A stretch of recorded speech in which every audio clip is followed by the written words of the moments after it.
Hoy en Respuestas con Bayless Conley. Tal vez me veas ahora y estés en medio de una tormenta salvaje en tu vida. Los vientos aúllan. Tal vez los vientos soplan contra tus hijos o tu salud física. Tal vez estás en un huracán con toda su fuerza en relación con tu trabajo. Estás siendo perseguido salvajemente. O tal vez tenga que ver con tus finanzas. Es un problema. Ambas personas en esta parábola que Jesús contó escucharon la palabra. La diferencia estuvo en el hacer. Ambos oyeron, pero al que escuchó y no actuó conforme a la palabra, el problema lo destruyó.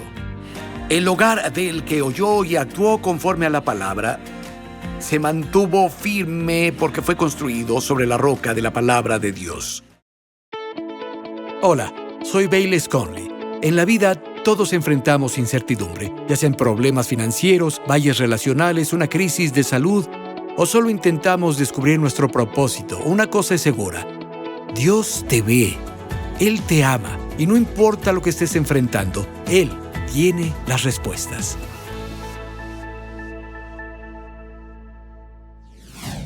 Hola, soy Bayless Conley y te doy la bienvenida. Y quiero agradecerte por acompañarme. Si me viste la vez pasada, hablamos de 3 vientos diferentes que representan desafíos que todo creyente enfrenta en su vida. De estos vientos se habla en el Nuevo Testamento, son metafóricos. Y literalmente son 3 cosas que todos tendremos que enfrentar. La vez anterior hablamos del viento de la duda. En el libro de Santiago dice: si a alguno le falta sabiduría, pídala a Dios, y Dios le dará sabiduría con liberalidad y no hallará falta. Pero la persona debe pedir con fe, sin dudar. La persona que duda es como una ola del mar sacudida por el viento. Y esa persona es inestable y de doble ánimo, no recibirá nada de lo que le pida a Dios. La persona que duda y tiene doble ánimo no recibirá la sabiduría que pidió ni ninguna otra cosa. Hablamos de conquistar el viento de la duda. Ve a nuestro canal de YouTube o a nuestra página web y escucha este mensaje. Te animo a hacerlo. Ahora quiero pasar a otro tipo de viento que todos enfrentamos como creyentes, y ese es el viento de la falsa doctrina. Primero, el viento de la duda, lo vimos la vez pasada, pero estudiemos el viento de la falsa doctrina. Efesios capítulo 4, comenzando en el versículo 11. Voy a leer unos versículos hasta el 16. Escucha con atención. Dice: y él, hablando de Jesús, él mismo constituyó a unos apóstoles, a otros profetas, a otros evangelistas y a otros pastores y maestros. ¿Por qué? Versículo 12. A fin de capacitar a los santos para la obra del ministerio, para la edificación del cuerpo de Cristo, hasta que todos alcancemos la unidad de la fe y del conocimiento del Hijo de Dios, hasta la plena madurez, hasta la medida de la estatura de la plenitud de Cristo. Esto para que ya no seamos niños, sacudidos a la deriva y llevados a donde quiera por todo viento de doctrina, por estratagema de hombres que para engañar con astucia, sino que, siguiendo la verdad con amor, crezcamos en todo hacia aquel que es la cabeza, Cristo. De parte de él todo el cuerpo, bien concertado y entrelazado por todos los ligamentos, con la actividad proporcionada a cada uno de los miembros, recibe su crecimiento para ir edificándose en amor. Él nos advierte que ya no seamos niños sacudidos aquí y allá por todo viento de doctrina, ¿sí? ¿Cómo conquistamos este viento de falsa doctrina? Lo primero es muy simple y se relaciona con lo que compartimos en el último mensaje de alguna manera. Lee tu Biblia. Aumenta tu conocimiento del Hijo de Dios. Algunas personas literalmente se dejan llevar por todo viento de doctrina. Cualquier viento que sople en la ciudad quedan atrapados y son arrastrados por él. He pastoreado en este momento de mi vida por unos 42 años y he estado en el ministerio por más tiempo. Y he visto a personas que Cuando ven lo último y lo mejor, los nuevos objetos brillantes que se les ponen frente a los ojos, se aferran a ellos, ya sea bíblico o no, se dejan llevar a los extremos. Lo he visto pasar una y otra vez. Esos versículos que leímos ahora en Efesios hablan del cuerpo unido en todo, no solo asistiendo, sino apegado. Que está unido. Habla de todo el cuerpo que está unido y entretejido, y cada parte suministra algo. Pinta la imagen de una comunidad de iglesia local. Hay seguridad en una comunidad de adoración que no se tiene cuando estás desapegado. Cuando tienes una relación con otros creyentes en una iglesia, las personas harán comentarios si hablas de algo raro o alguna doctrina loca. Te cuestionarán y te van a advertir si comienzas a asociarte con enseñanzas marginales, no bíblicas, o personas que venden doctrinas extrañas. Una de las primeras cosas que un lobo quiere hacer es separarte del rebaño. Ahí te vuelves vulnerable cuando no estás reunido con el resto del rebaño. Hay seguridad en la multitud de consejeros. La Escritura dice en el libro de Proverbios. Entonces, congrégate, involúcrate en la iglesia. Es bueno asistir, pero involúcrate en un pequeño círculo de creyentes. Escucha esto, hay seguridad. No tan fácil te dejarás llevar por alguna doctrina extraña o algo que no es bíblico si tienes amigos dispuestos a desafiarte y cuestionarte. También es importante, esta es la tercera cosa. Número 1 es leer la Biblia, conocer las Escrituras. Número 2, ser parte de una iglesia. Número 3, es importante reconocer y someterse a la autoridad espiritual. Esos versículos que leímos en Efesios comienzan con Jesús dando diferentes dones ministeriales para equipar a los santos, apóstoles, profetas, evangelistas, pastores y maestros, para equipar a los santos y edificar el cuerpo. Ser responsable ante los líderes de la iglesia. Escucha, no estoy hablando de algún tipo de liderazgo dictatorial, de mano dura, pero existe el hecho ineludible de que Dios nombra líderes en la iglesia y les da tanto conocimiento como supervisión para guiar al rebaño. Escucha estos versículos de Hechos capítulo 20, versículos 28 y 29. Dice, tengan cuidado por ustedes y por todo el rebaño. Pablo escribe a un grupo de líderes reunidos. Tengan cuidado por ustedes y por todo el rebaño, sobre el cual el Espíritu Santo les ha puesto como obispos para pastorear la iglesia de Dios. Literalmente alimentar a la iglesia de Dios, alimentarla y guiarla. Es lo que el pastor hace, pastorear a la iglesia de Dios, la cual adquirió con su propia sangre. Porque yo sé que después de mi partida, lobos rapaces entrarán entre ustedes que no perdonarán al rebaño. Como líder y pastor, tengo olfato para los lobos. Dios me ha dado perspicacia y supervisión para pastorear y guiar al rebaño. La Escritura dice esto en Hebreos 13:17 a los creyentes: obedezcan a los que gobiernan y sean sumisos, porque ellos velan por sus almas, como quienes deben dar cuenta. Ahora, esa es una gran responsabilidad. Debo cuidar las almas de la gente. Abordo temas doctrinales desde el púlpito. Cosas se presentan, a veces está la última moda, tienes a un grupo de personas que está en esta cosa o en aquella cosa.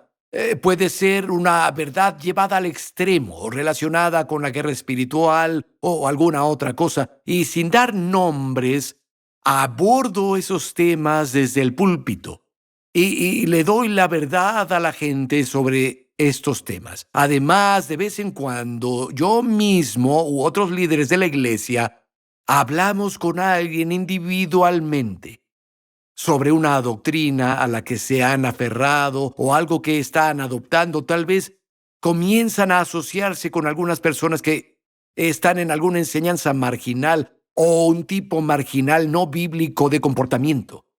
tratamos con las personas, tenemos la responsabilidad de velar por sus almas, pero solo ayudamos a las personas que nos escuchan. Entonces, resumiendo, para conquistar el viento de la falsa doctrina, hay 3 cosas. Número 1, lee tu Biblia. Familiarízate con la verdad. Número 2, conéctate con una buena iglesia local bíblica. Sé que hablo con personas de todo el mundo, pero te apuesto que hay una buena iglesia bíblica en tu área. Incluso si tal vez tienes que conducir más lejos de lo que quisieras, vale la pena. Ser parte de un pueblo donde recibes la palabra de Dios y te cuidan líderes espirituales genuinos que aman a Jesús y aman al rebaño de Dios. Número 3, sométete y rinde cuentas al liderazgo que Dios ha puesto en la iglesia. Y no te dejarás llevar por algún viento extraño de doctrina. Muy bien, hablemos de otro viento que como creyentes vamos a tener que enfrentar y podemos conquistar. Es el viento de los problemas. Mateo capítulo 7 y versículo 24. Jesús está hablando.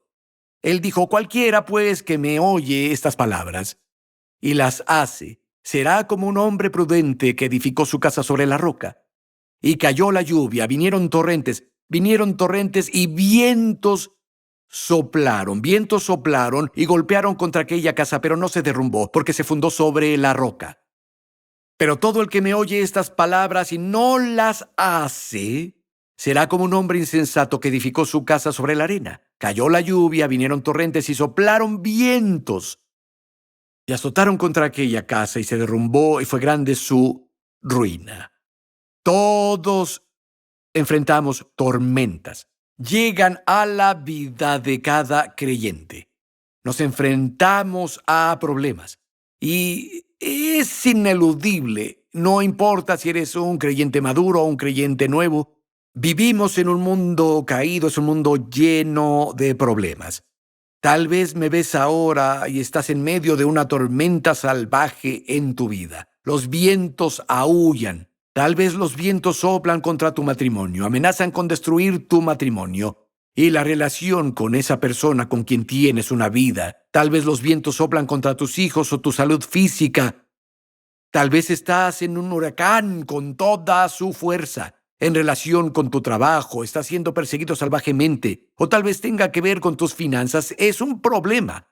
Viene en todas las formas y tamaños. Los vientos de problemas soplan en todas nuestras vidas. Ambas personas en esta parábola que Jesús contó escucharon la palabra. La diferencia estaba en el hacer. Ambos oyen, pero al que escuchó y no actuó conforme a la palabra, el problema lo destruyó. El que escuchó y actuó conforme a la palabra se mantuvo firme porque fue construido sobre la roca de la palabra de Dios.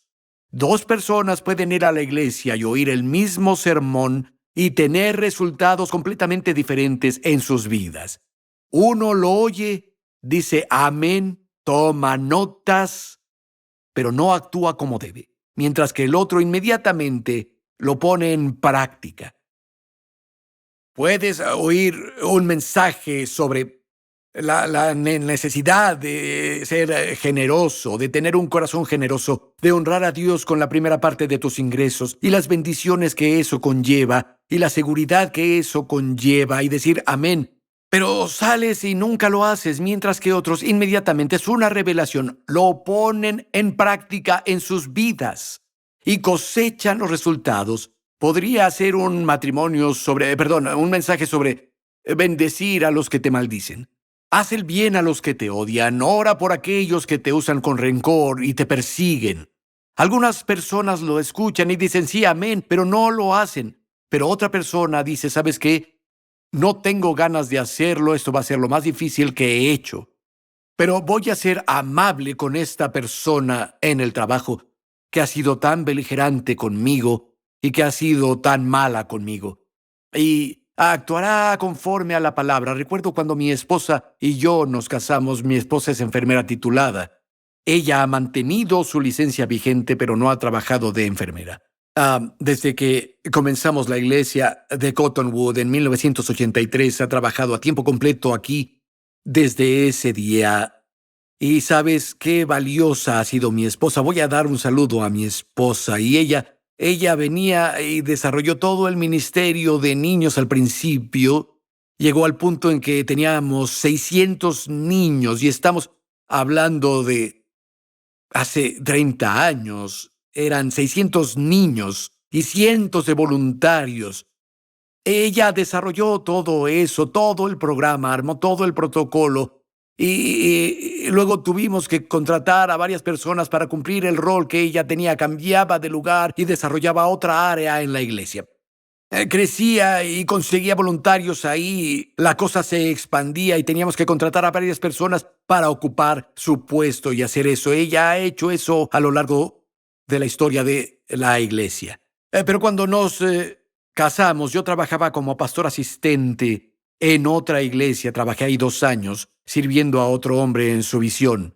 Janet trabajaba varios días a la semana como enfermera y tenía una supervisora que la maltrataba y le estaba dando las peores horas posibles, incluso cuando su antigüedad decía que no debería recibir esas por alguna razón. A esta persona no le agradaba mi esposa y le dio unas horas duras una y otra vez. Estaba siendo cruel con ella y Janet volvía a casa y se sentía frustrada. Le decía, amor, oremos. Orábamos por esta persona. Es lo que las escrituras dicen que hagamos. Orar por aquellos que nos ultrajan, que nos persiguen, y bendecir a los que nos maldicen. Decíamos palabras de bendición sobre ella. Orábamos por esta mujer y orábamos por la situación. Yo le decía, oye, cariño, tienes que entrar ahí y ser amable con esta persona. Desquítate con bondad y heredarás una bendición. La Escritura enseña que si te desquitas con bendiciones, heredarás una bendición. Y Janet iba ahí y era amable. Y ella hablaba bien de esta persona y se ponía en los zapatos de ella, de esta supervisora, la señora. Ella decía, ¿por qué eres tan amable conmigo? Y llegó un momento en el que Janet recibió todos estos bonos y eran cantidades muy fuertes. Y ella dijo, Bayless, no creo que debería recibir tantos bonos. Dijo, pero tengo el cheque. Dije, devuélvelo. Ella lo devolvió y la supervisora dijo, no, yo lo aprobé, te quedas con esos bonos. Janet los trajo a casa. Dijo, aún así no siento que esto sea lo correcto.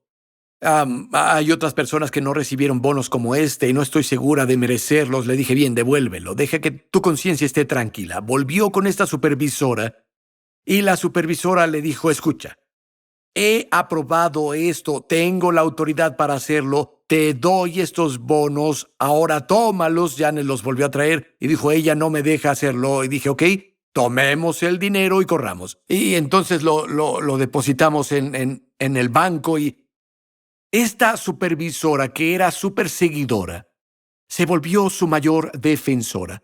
Es porque pusimos la palabra en práctica y Dios cambió las cosas.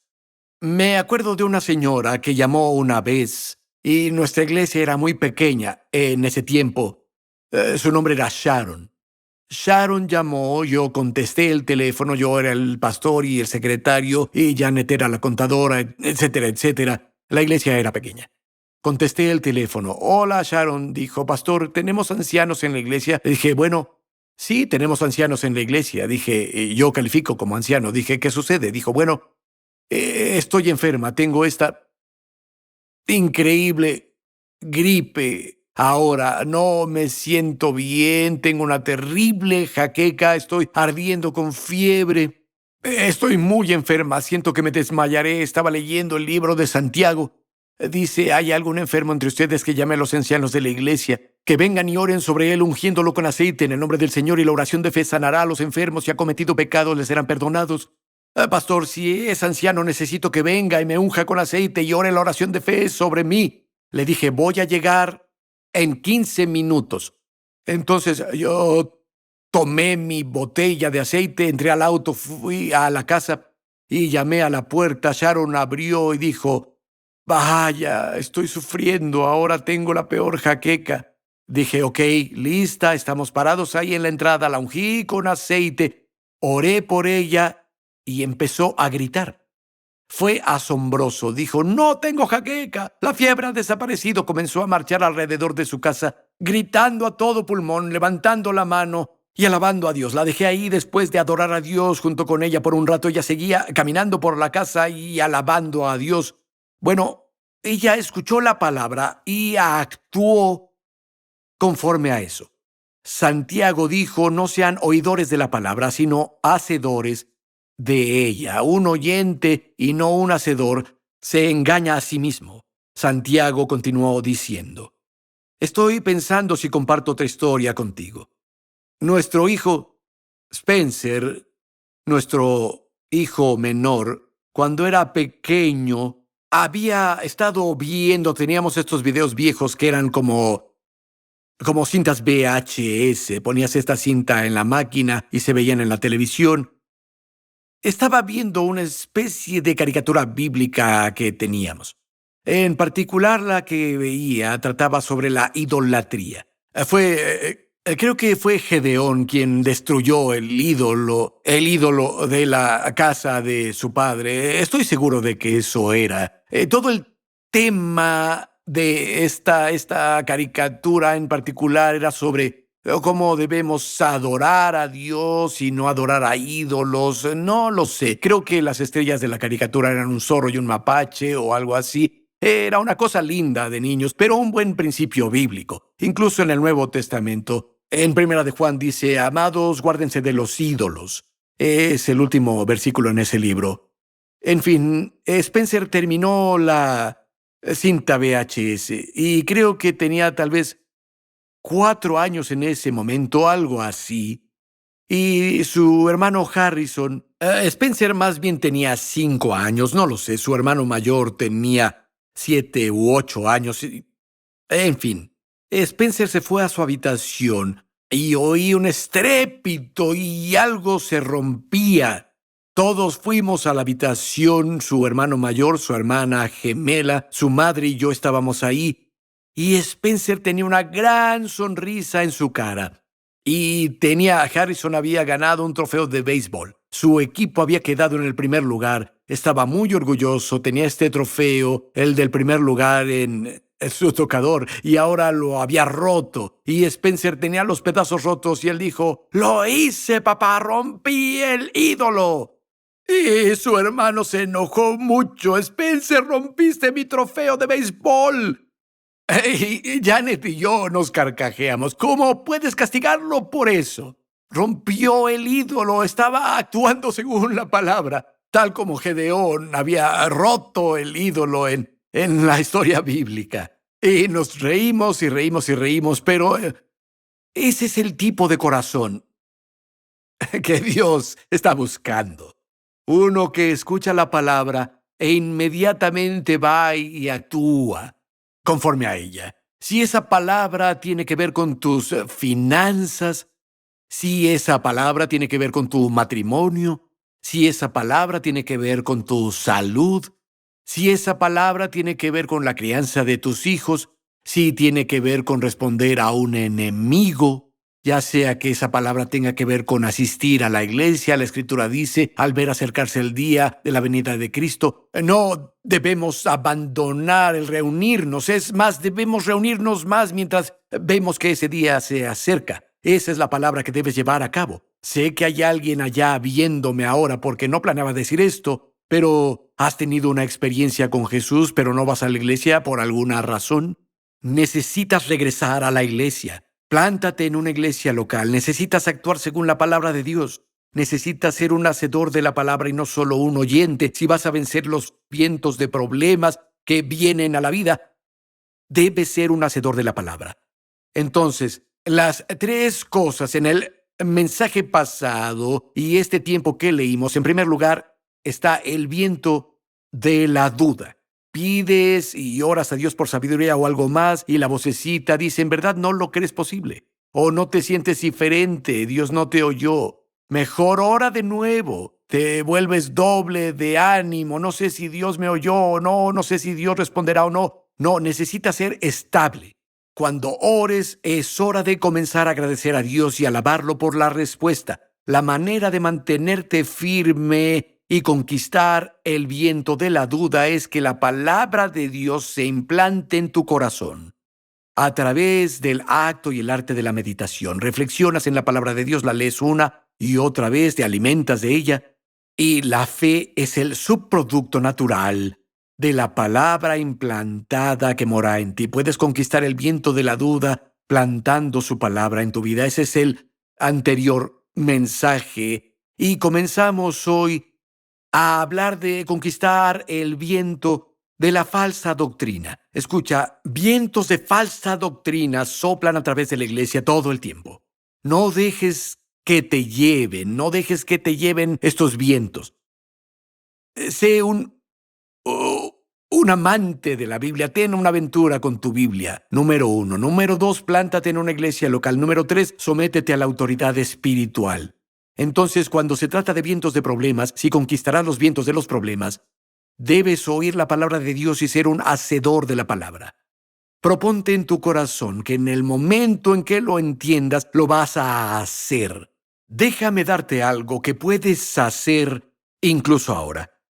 Jesús dijo, el que viene a mí, no lo rechazaré. Jesús vino a buscar y salvar lo que se perdió.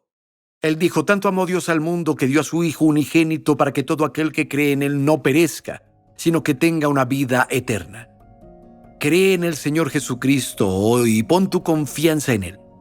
La Biblia dice, somos salvos por gracia mediante la fe, no por obras para que nadie se vanaglorie.